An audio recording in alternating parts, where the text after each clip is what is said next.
18 अगस्त का ये first shift है जिसमें पूरा का पूरा सवाल है, आप गौर से सुनिए।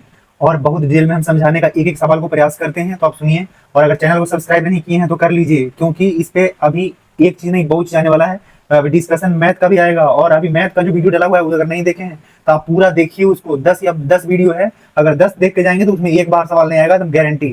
तो सवाल नंबर 1 पे चलते हैं हम। और टेलीग्राम चैनल, अगर इस वीडियो को चाहते हैं आप तो टेलीग्राम चैनल ज्वाइन कीजिए, ज्ञान भूमि के नाम से, डिस्क्रिप्शन में लिंक दिया हुआ है। तो बाबू यहाँ देखिए, कह रहा है कि says who reimagine the Hinduism the life lesson legacy of the Shri Narayan गुरु पुस्तक के लेखक कौन है? शशि थरूर। कुछ सवाल में तैयार नहीं हो पाया है ऑप्शन, तो आप टेंशन न लें। ऑप्शन नंबर बी आपको मतलब होना चाहिए किसी से, आंसर ही से, ऑप्शन मतलब क्वेश्चन ही से। तो आप इसको देखिए। अब नेक्स्ट सवाल ये कह रहा है बाबू कि शीतकालीन ओलंपिक 2026 विंटर का आयोजन कहाँ हुआ था? तो मिलान कोर्टिना में, यानी ऑप्शन नंबर क्या हुआ? सी। और ये 10 बार पहले बता चुके हैं, लेकिन आप कहाँ सुनने वाले हैं? तो ये ध्यान रखिए, फिर आएगा अभी, ये नहीं, अभी यही नहीं, अभी फिर आएगा। अभी गौर से सुनिए, यहाँ पर कह रहा है केंद्रीय बजट 2026-27 में खेलों को बढ़ावा देने और भारत के खेल परितंत्र यानी इन्वायरमेंट को बदलने के लिए किस प्रमुख मिशन का शुरू किया गया है? तो ये बताया ना पहले ही से ही, ये कौन सा? तो खेलो इंडिया मिशन। कौन सा बाबू? तो खेलो इंडिया मिशन। अब अगर नेक्स्ट सवाल अगर देखा जाए तो अप्रैल 2026 में श्रीलंका और भारत के बीच 29 किलोमीटर के पाक जलसंधि को तैरकर पार करने वाले दुनिया के सबसे कम उम्र के तैराक कौन है? तो ईशान सिंह। ये पहले ही बहुत पहले बता दिए हैं। और ये क्या है? ये बच्चा कहाँ का? ईशान सिंह, तो झारखंड के ना, ये ईशान सिंह। अब बाबू अगर नेक्स्ट सवाल यहाँ पर देखें तो ये तो लिखा हुआ है भी कि झारखंड रांची के मात्र 7 वर्षीय ईशान सिंह ने श्रीलंका के तिलैयामनार से तमिलनाडु के अरिचलूम मनो धनुषकोडी तक 29 किलोमीटर की दूरी 9 घंटे 50 मिनट में तैरकर पार किया है और नया विश्व रिकॉर्ड बना दिया है। अब देखिए बाबू यहाँ ने क्या है कि कह रहा है क्वेश्चन में, क्या नया ग्रामीण रोजगार कानून जीवी क्या है? जी राम जी, यानी क्या है? विकसित भारत गारंटी फॉर रोजगार आजीविका मिशन ग्रामीण। ये सवाल, ये पूरा फुल फॉर्म भी आपको ध्यान रखना है, क्योंकि ये आने वाला जो एग्जाम है इसमें कोई ना कोई में जरूर पूछेगा। और जो कह रहे हैं वो कह रहे हैं, एकदम गारंटी है वो आएगा ही, जीवी राम जी का फुल फॉर्म। तो आप ध्यान रखिए, इसमें रोजगार कितना दिन का? 25 दिन का। और कितना परसेंट महिलाओं को? 33% महिलाओं को रखना अनिवार्य है। अब बाबू नेक्स्ट सवाल क्या है यहाँ पे? तो इस सवाल ही क्या पूछा था कि किसका नाम बदल के रखा गया है? तो मनरेगा का। मनरेगा का नाम बदल के जीवी राम जी कर दिया गया है। और मनरेगा का पहले नाम क्या था? नरेगा। नरेगा शुरू कब हुआ था? तो नरेगा पहली बार संसद में पास हुआ था अगस्त 2025 में, 23 अगस्त 2025 को। लेकिन 2 फरवरी 2026 को ये पूरी तरह से लागू हो गया। लेकिन उस समय इसका जब लागू हुआ 2006 में, तो उसका नाम क्या था? नरेगा। क्या नाम था बाबू? नरेगा। लेकिन अक्टूबर 2009 में इसका नाम बदल के क्या कर दिया गया? मनरेगा। और फिर 2025 में इसका नाम बदल के क्या, पूरी तरह से बदल के क्या कर दिया गया? तो क्या है? जीवी राम जी। अब नेक्स्ट सवाल क्या है बाबू कि यहाँ पर जो लिखा हुआ है ना नरेगा का फुल फॉर्म, ये गलती है। जो हम बता रहे हैं वो याद रखिए। क्या? विकसित भारत, कहते विकसित भारत ग्रामीण रोजगार आजीविका मिशन ग्रामीण, ये है पूरा, ये अभियान लिखा हुआ है, गलत है। तब नेक्स्ट सवाल यहाँ देखिए बाबू, कह रहा है कि मई 2026 में आयोजित बहुपक्षीय सैन्याभ्यास प्रगति प्रगति 2026 का आयोजन कहाँ हुआ? तो उमरोई। कहाँ पर? Umroi military station. कहाँ? मेघालय में। तो ये किसके लिए हो रहा है? तो ये जो पैसिफिक ओशियन है, पैसिफिक ओशियन के जो कंट्री है आसपास के, उन सभी देशों को साथ में लेकर, और ये मुख्य रूप से चाइना को ध्यान में रखते हुए किया गया है भारत सरकार द्वारा।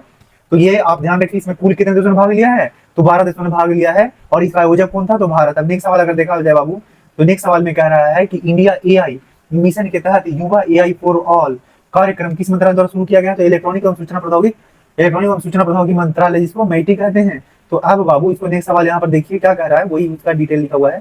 डिस्कशन कर रहा है, विश्व बैंक की रिपोर्ट के अनुसार निम्नलिखित निम्न और मध्य आय वाले देशों की श्रेणी में भारत किस क्षेत्र में दुनिया के शीर्ष 5 देशों में शामिल है? तो बुनियादी ढांचे, कहता है बुनियादी ढांचे में निजी निवेश, कहता है प्राइवेट निजी निवेश, क्या कह रहा है? बुनियादी ढांचों में निजी निवेश के मामले में। अगर बाबू अब नेक्स्ट सवाल कह रहा है कि यहाँ पे क्या कह रहा है कि भारत का राष्ट्रीय हरित हाइड्रोजन मिशन मुख्य रूप से किस सतत विकास लक्ष्य को प्राप्त करने के लिए केंद्रित है? तो SDG 7। SDG 7 का उद्देश्य क्या है? तो सस्ती ऊर्जा, स्वच्छ ऊर्जा, अफोर्डेबल एंड क्लीन एनर्जी। आप प्रधानमंत्री के भाषण में कई बार सुने होंगे, सस्ती ऊर्जा, स्वच्छ ऊर्जा। तो ये क्या है? SDG 7 का लक्ष्य है।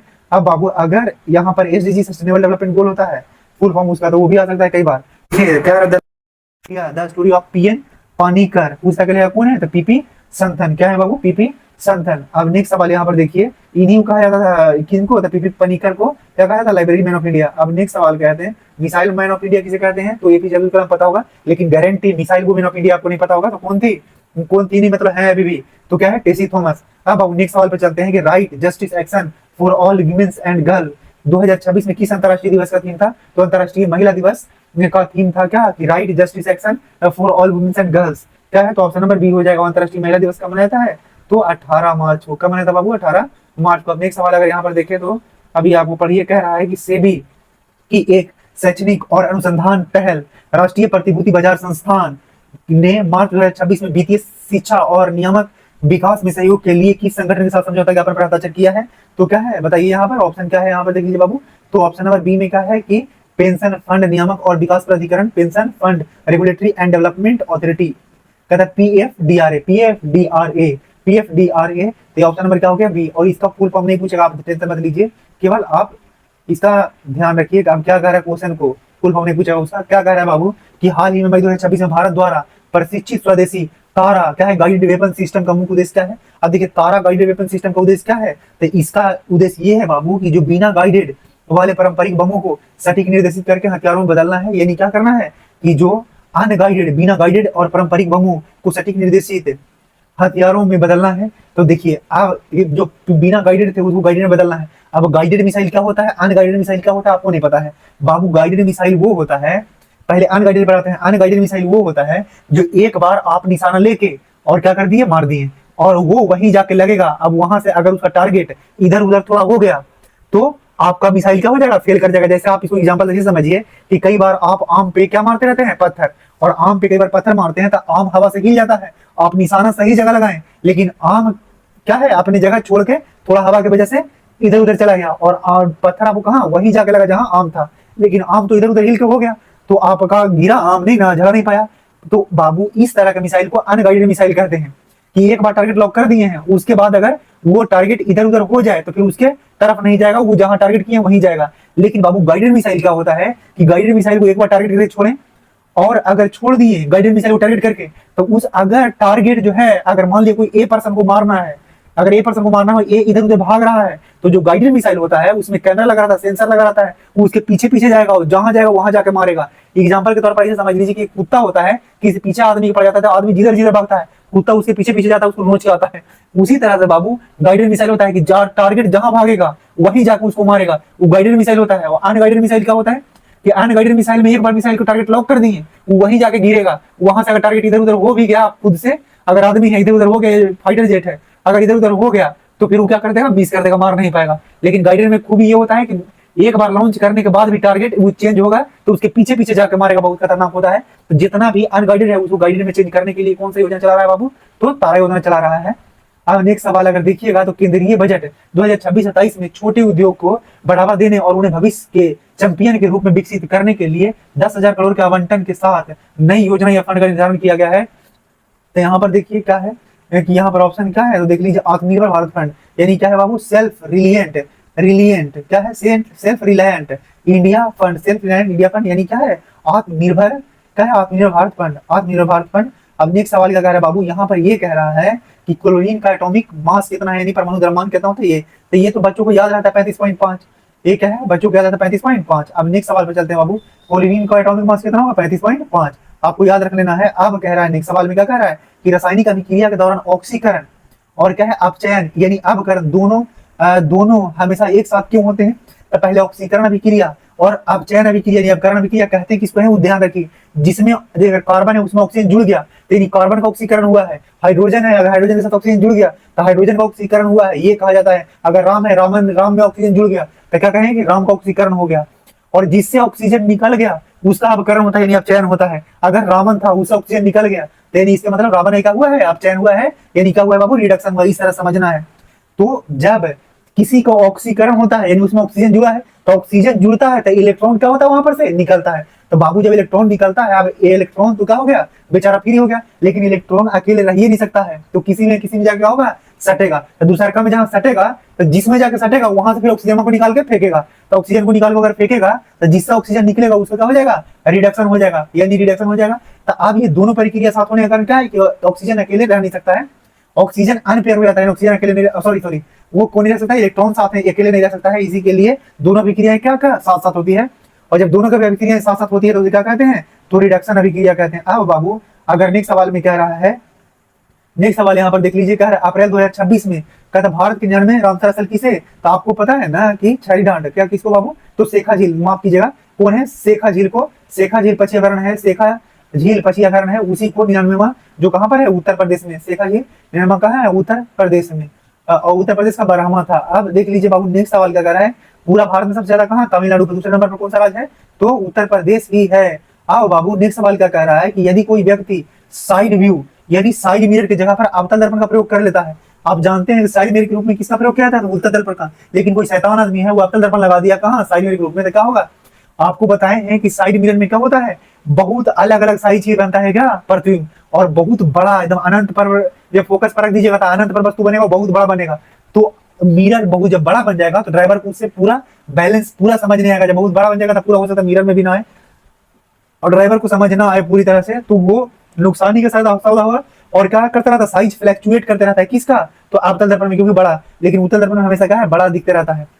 इसीलिए अवतल दर्पण का प्रयोग करना करके क्या किया जाता है, तो उत्तल दर्पण का प्रयोग किया जाता है। लेकिन ऑप्शन यहाँ पर क्या दिया हुआ है, ये देख लीजिए ऑप्शन के हिसाब से, तो ऑप्शन नंबर बी में क्या कह रहा है, यहाँ पर देख लीजिए क्या है, तो ऑप्शन नंबर बी जो है उसमें क्या लिखा हुआ है कि बनने वाला प्रतिबिंब उल्टा होगा और उसका आकार वाहन की स्थिति के अनुसार बदलते रहेगा, इसीलिए पूरी तरह ड्राइवर कन्फर्म नहीं हो पाएगा और उससे एक्सीडेंट होने की संभावना क्या हो जाएगा, बढ़िए जाएगा, गाड़ी उल्टा दिखेगा। अब कह रहा है बाबू, फरवरी 2026 में प्रधानमंत्री नरेंद्र मोदी नई दिल्ली में किस नए सरकारी प्रशासनिक परिसर यानी भवन का उद्घाटन किया है। उसका अब नया प्रधानमंत्री कार्यालय यानी पीएमओ संचालित हो रहा है, उसमें नया पीएमओ संचालित हो रहा है। उसको नाम क्या है, तो सेवा तीर्थ है। उसका नाम क्या है बाबू, सेवा तीर्थ है।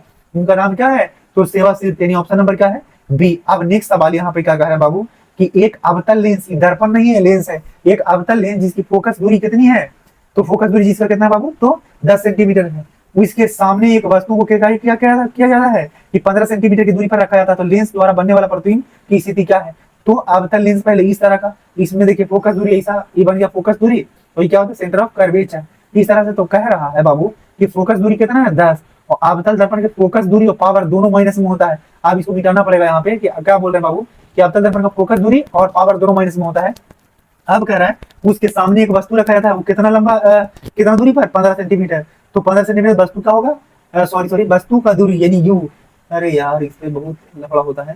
देखिए क्या कह रहे हैं, एफ क्या है, माइनस का 10, और यू वस्तु की दूरी क्या हो जाएगा, माइनस का 15। अब आप जानते हैं कि दर्पण लेंस फॉर्मूला क्या होता है, 1/f equal to 1/v minus 1/u। अब माइनस में यू कब होगा, जब लेंस फॉर्मूला होगा, लेकिन दर्पण फॉर्मूला होता है क्या हो जाता है, दर्पण से फॉर्मूला होता है बाबू, तो वहां पर प्लस रहता है, लेकिन यहाँ क्या है, लेंस फॉर्मूला। तो 1/f क्या है, माइनस में 1/10, माइनस में 1/10 बराबर 1/v तो निकालना ही है, क्योंकि प्रतिबिंब निकालना है। दर्पण वस्तु का दूरी दिया हुआ है, माइनस में ऑलरेडी कितना है बाबू, 1/15। तो ये माइनस माइनस मिल क्या हो जाएगा, प्लस, लेकिन फिर इसको जब लेफ्ट साइड लगाइएगा तो क्या हो जाएगा, माइनस। तो आप थोड़ा सा मिटाते हैं, इतना तक आप लिख लीजिए कॉपी में, हम मिटाते हैं। आप बाबू 1/10 था और इसको माइनस में लेके आ जाएंगे तो क्या हो जाएगा, 1/15 क्या हो जाएगा, इधर फिर माइनस में हो जाएगा। यानी कहने का मतलब कि क्या हो जाएगा, 1/10 पहले से माइनस में था और फिर से क्या हो जाएगा, माइनस में 1/15।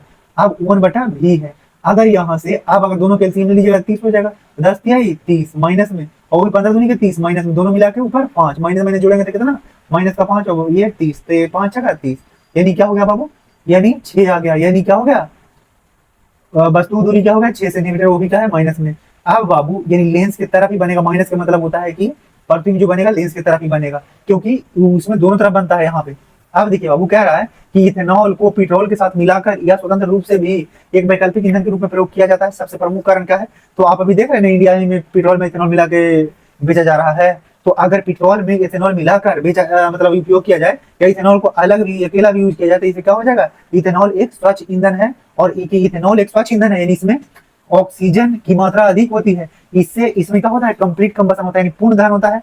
और अगर पूर्ण दहन होता है तो कार्बन डाइऑक्साइड पैदा होता है, कार्बन मोनोऑक्साइड नहीं। कार्बन मोनोऑक्साइड क्या पैदा होता है, तो अपूर्ण दहन, अपूर्ण दहन यानी इनकम्प्लीट कंबशन जब होता है तो कार्बन मोनोऑक्साइड होता है। कार्बन मोनोऑक्साइड बहुत ही ज्यादा खतरनाक होता है कार्बन डाइऑक्साइड की तुलना में ज्यादा, इसीलिए बेटर है कौन, इथेनॉल, इथेनॉल यूज करना। अब नेक्स्ट सवाल क्या कह रहा है बाबू कि किसी बड़े हॉल या ऑडिटोरियम में भाषण के दौरान यदि अनुरणन जिसे रेब्रिवेशन की घटना होती है तो ध्वनि पर इसका क्या प्रभाव पड़ेगा, तो स्पष्ट रूप से सुनाई नहीं देगा। अब यहाँ पर देखिए क्या कह रहा है कि जब किसी बंद स्थान में ध्वनि बार बार दीवारों से प्रवर्तित होकर कुछ समय तक बनी रहती है, यानी परसिस्टेंस ऑफ साउंड यानी वहीं पर उपस्थित रहता है, तो मूल ध्वनि प्रवर्तित ध्वनि आपस में क्या होगा, ओवरलैप हो जाएगा। जो पहले से टकरा गया हो और जो वक्ता है वो ओरिजिनल बात बोल रहा है वो दोनों क्या हो जाएगा, एक दूसरे से ओवरलैप कर जाएगा और इसी से आवाज क्या होगा, गूंजने लगेगी और आवाज स्पष्ट सुनाई नहीं देगा। और इसी घटना को, ध्वनियों को आपस में ओवरलैप हो जाए घटना से क्या हो जाएगा, सुनना अस्पष्ट हो जाएगा। इसी का कहते हैं रेब्रिवेशन। रिवर्बरेशन। अब नेक्स्ट सवाल क्या कह रहा है बाबू कि निम्नलिखित में से कौन सा विकल्प कोलाइडल समाधान की विशेषताओं को सबसे उपयुक्त और सही रूप में दर्शाता है। तो आप जानते हैं ना कोलाइड क्या होता है, एक विषमांगी मिश्रण होता है।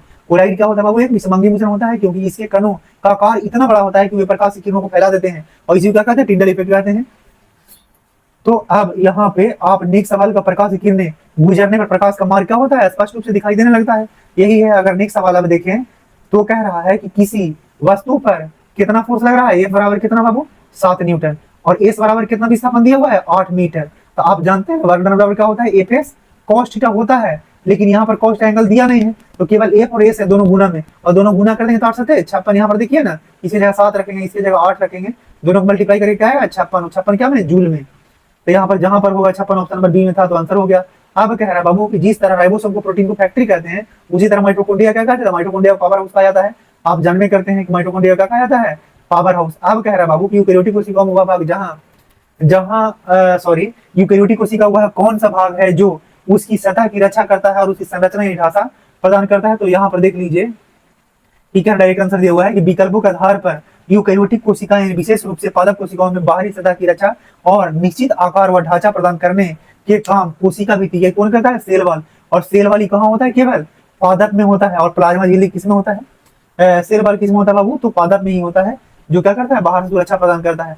अब नेक्स्ट सवाल अगर देखें तो नेक्स्ट सवाल में क्या कह रहा है कि यदि दो मशीनें ए और बी, जहां मशीन ए की कार्य करने की क्षमता बी की तुलना में क्या है, दुगुना, यानी बी ज्यादा तेजी से काम कर सकता है, तो भौतिकी रूप से शक्तिशाली को परिभाषित किया जाता है, यानी रेट किसका तेज है, काम करने का बी का। तो वही कह रहा है भौतिकी में शक्ति को कार्य करने की दर क्या होता है, दर क्या होता है, वर्क बाय टाइम, यानी दर किसका ज्यादा होगा, तो वह दर इस प्रकार किया जाता है, तो दर किसका ज्यादा होगा, तो बी का। दर किससे ज्यादा होगा कार्य करने का बाबू, तो बी का, जो तेज कार्य करता है। कह रहा है कि जीवों के वर्गीकरण विज्ञान यानी टैक्सोनोमी हायरार्की में कुल के ठीक ऊपर अगला ऊंचा स्तर क्या होता है। तो देखिए सबसे पहले यहाँ जाति आता है, जाति से ऊपर कौन होता है, वंश, वंश से ऊपर कौन होता है, तो कुल, कुल से ऊपर कौन होता है, गण, गण से ऊपर कौन होता है बाबू, तो वर्ग होता है, वर्ग से ऊपर संघ, संघ से ऊपर क्या होता है, जगत। ये बहुत ध्यान से पढ़िए, ये बहुत नॉर्मल बात है, खाली आपको याद रखने का है और याद रख के जाना है, इसको जरूर याद रख के जाइए। अब नेक्स्ट सवाल अगर देखते हैं बाबू, तो किसी खाद्य श्रृंखला में कौन सा जीव समूह भोजन के लिए सीधे तौर पर उत्पादकों पर निर्भर करता है। कह रहे किसी खाद्य श्रृंखला में कौन सा जीव समूह भोजन के लिए सीधे तौर पर उत्पादकों पर निर्भर करता है। तो पेड़ पौधा और शैवाल जो क्या है, उत्पादक है, इस पे कौन निर्भर करता है, जो प्राथमिक उपभोक्ता होते हैं, जो पेड़ पौधे फल फूल को खा के रहते हैं, वही उनको क्या कहते हैं, उन्होंने शाकाहारी जीव कहते हैं, हर्बीवोरस। हाँ बाबू यहाँ पर हो गया समाप्त। अब सबसे पहले आप क्या कीजिएगा, इस पीडीएफ के लिए टेलीग्राम चैनल को ज्वाइन कीजिए, और इस पे 10 वीडियो मैथ का डाला हुआ है, और वो अपने मन से नहीं बनाए हैं, वो 10 सेट किस चीज का है, तो प्रीवियस ईयर का। तो उसको जाइए और देखिए जरूर, उसको देख के बिना मत जाइए, उससे बाहर एक नहीं आएगा सवाल बाबू। और ध्यान ही रखना है कि मैथ और रीजनिंग वैसा ही होता है कि जो एग्जाम हो रहा है उसको पैटर्न को पकड़ना है। तो मैथ आपको बहुत आएगा, तभी एग्जाम में आप उतना बना नहीं पाएंगे, क्योंकि पैटर्न में क्या होता है, टाइम लग जाता है अगर पैटर्न आपको पता नहीं है तो। इसीलिए पैटर्न देखना बहुत जरूरी है। तो 10 सेट देखिए, पैटर्न आपको पूरी तरह से पकड़ना आ जाएगा। और रीजनिंग भी जहां आप देखना है कोई प्रीवियस सेट बन के, और ये करके ही जाइए। तो फिर नेक्स्ट वीडियो में आप चैनल को 2 4 5 10 लोगों तक शेयर कर दीजिए वीडियो को, और हम फिर मिलते हैं नेक्स्ट वीडियो में। तब तक के लिए आप सब्सक्राइब करिए, लाइक करिए। धन्यवाद, फिर मिलते हैं नेक्स्ट वीडियो में।